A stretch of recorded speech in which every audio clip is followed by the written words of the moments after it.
آج صبح سویرے درد نے مجھے نڈھال کر کے رکھ دیا۔ میرے پیٹ میں ایک زندہ انسان کی تخلیق مکمل ہو چکی تھی۔ یہ میرا 5واں ناجائز بچہ ہے۔ اس سے قبل میں 3 ناجائز لڑکے اور ایک لڑکی جن چکی ہوں۔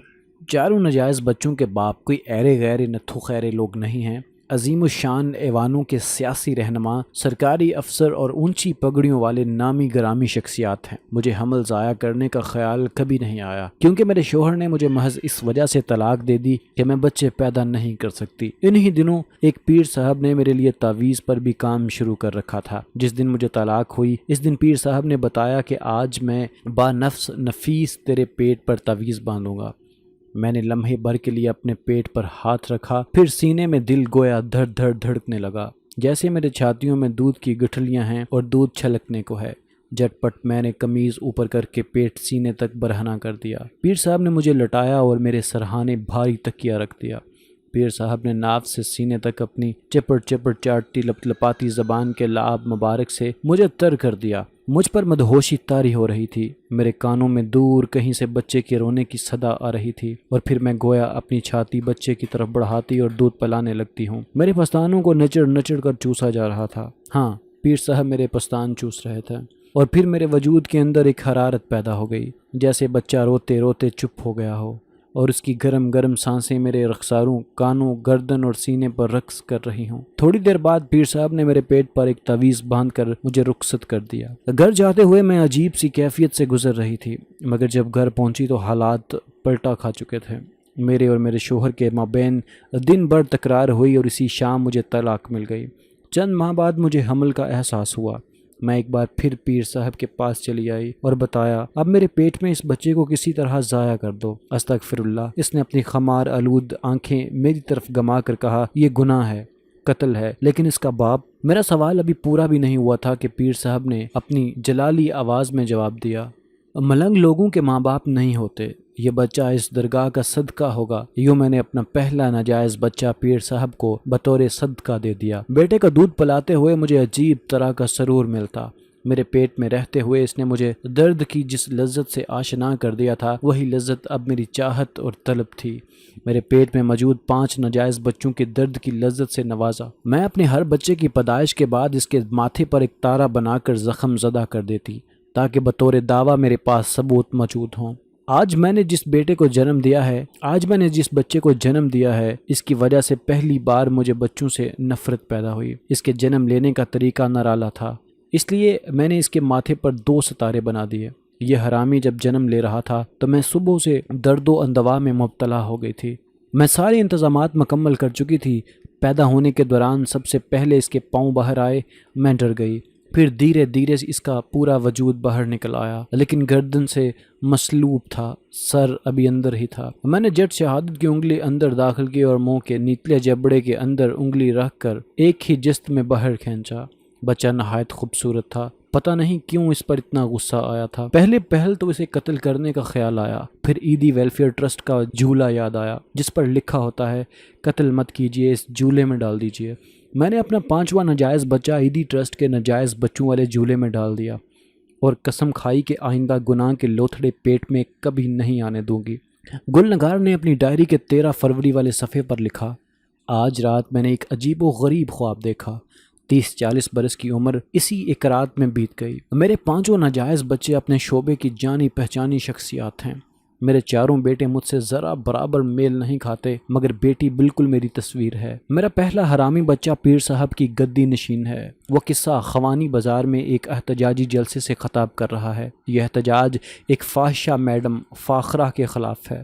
اس نے اپنی تقریب میں فتویٰ صادر کیا ہے کہ اس لڑکی کو سرعام سنسار کیا جائے، کیونکہ یہ بڑے بڑے مذہبی لیڈروں کے اسکینڈلز بناتی ہے۔ یہ فاحشہ ہے، اس کی تو ماں باپ بھی نہیں معلوم۔ میں حیران رہ گئی، دل نے چاہا چیخ چیخ کر بتا دوں، پیر صاحب جس پر تم کیچڑ اچھال رہے ہو وہ تمہاری بہن ہے، تم دونوں کا باپ معلوم نہیں ہے، مگر تم دونوں کی ماں میں ہوں۔ پھر مجھے پتہ بھی نہیں چلا، اور میں نے اس کی تقریر کے دوران چلاتے ہوئے بہت کچھ کہہ ڈالا۔ مجھے پولیس نے پکڑ لیا اور مارتے کھینچتے ہوئے تھانے لے گئے۔ میرے ناجائز بچے نے تقریر مزید تیز کر دی۔ میں بددستور اس کی آواز سن رہی تھی۔